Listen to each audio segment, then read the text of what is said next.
So we're going to talk about diffusion and osmosis homework practice problems that you have due. A couple of helpful hints when tackling these problems. They're broken down into parts to help you understand them for your benefit. On the written part of your test, they probably will not be broken down into these parts. It might just have one paragraph. So we're practicing kind of getting to the point where you might get one paragraph and then you'll have to answer a lot of things in that one question. And remember that test is coming up in about a week. So look at one substance at a time. Where is the substance more concentrated? Is that inside the cell or outside the cell? So that's kind of where I look at it. Is it inside or outside? Number two, what direction will the substance move? Again, is that inside or outside the cell? What direction does the water move? Does that go inside or outside of the cell? Diffusion says it will go from an area of high concentration to low concentration.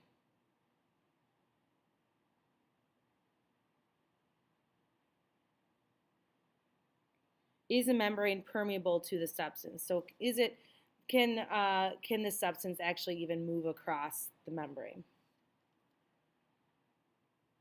So let's take a look at problem 2 in your homework practice. Will glucose diffuse? So remember that glucose is a monosaccharide. So I'm just going to write this down here, just a couple of notes here.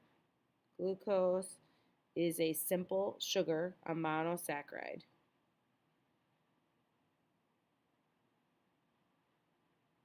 Which means that it's a small saccharide, and it's the monomer for the carbohydrate, so it's just one. So it's very small. So will glucose diffuse? Yes. If so, in what direction? So now we need to look at the percentage of glucose. So this is 60 outside the cell. So that's 60. And inside the cell is 10. Okay? So it will go from high to low because it wants to come to equilibrium. So it will move in the direction of into the cell. So I'll draw an arrow into the cell from glucose. Will starch diffuse? Remember, starch is a polysaccharide. When we did the dialysis tubing demonstration, we saw that it was left inside the cell membrane. Therefore, it cannot pass the membrane because it is too big. So this would be a no.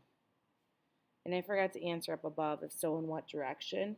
I'm just going to put 60 to 10 or into cell. So again, starch is a polysaccharide, which means it's very big and it will not diffuse, so we don't have to answer that question. What is the percentage of water inside the cell? So now we need to think about, remember, inside the cell always equals 100. So everything here will equal 100. Okay, so if we keep that in mind, that all equals 100, I know that 60 plus 10 is 70% solute. That means the remaining is 30% H2O. Okay? And so the percentage of water inside the cell would be 100 minus 60 minus 10, and that leaves me with 30%. Percentage of water outside the cell, same thing, it has to equal 100. So we're going to go 100 minus 60 minus 10, and that equals 30%. So will osmosis occur? Is the question. Yes, osmosis occurs because water can pass the membrane. It always will occur. It can always go across it, but if so, in what direction? It's going to be in both directions.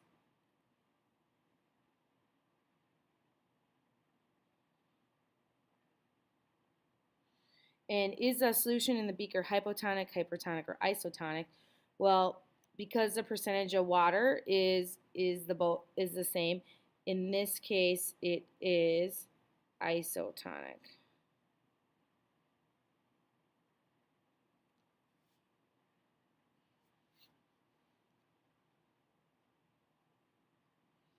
All right, let's get into our next notes, which is active transport.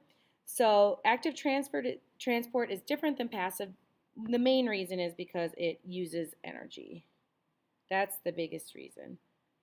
And what is the energy called that it uses? It is called ATP, which is energy in our body. It actually stands for adenosine triphosphate. We don't need to know that. We just have to know that when we see ATP, it means energy.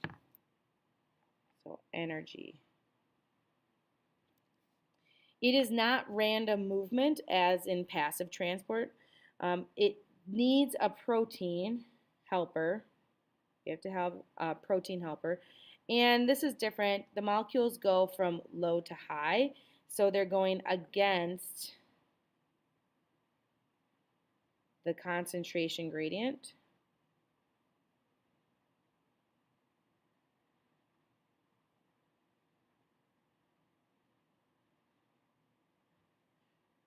So that's why they need energy, because they're not going in the normal flow of things, they're going against that. And it just says it's going to be hard work. So just here's an example of a picture that demonstrates active transport. So hydrogen, you'll notice that there's only one in the inside of the cell, the cytoplasm, and there's many outside the cells. So typically you would go from high to low, but because this is active, you go against the concentration gradient.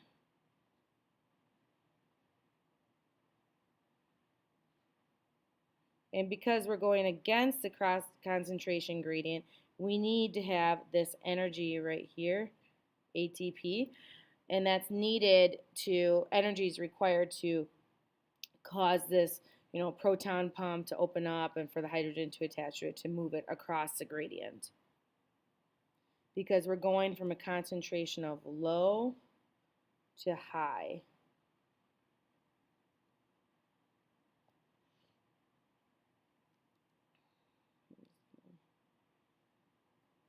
So this does require energy. It uses a proton for help.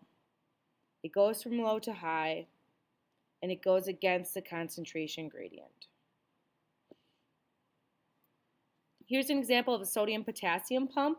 So the sodium-potassium, so here's the NAs are sodium. NAs are sodium there. And they will bind to these receptor sites right here.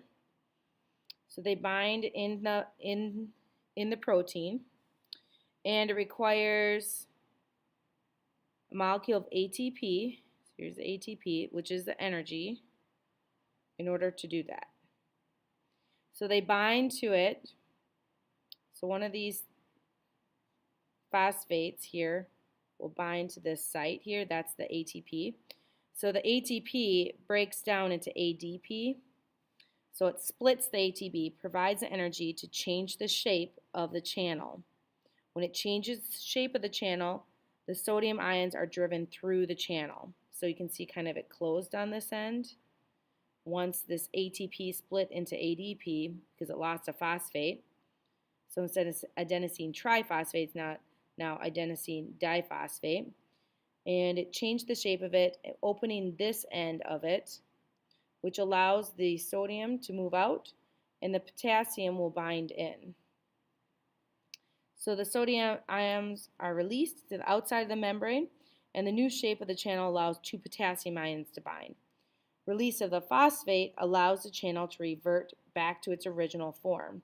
So when this phosphate gets released out, it goes back to its original form,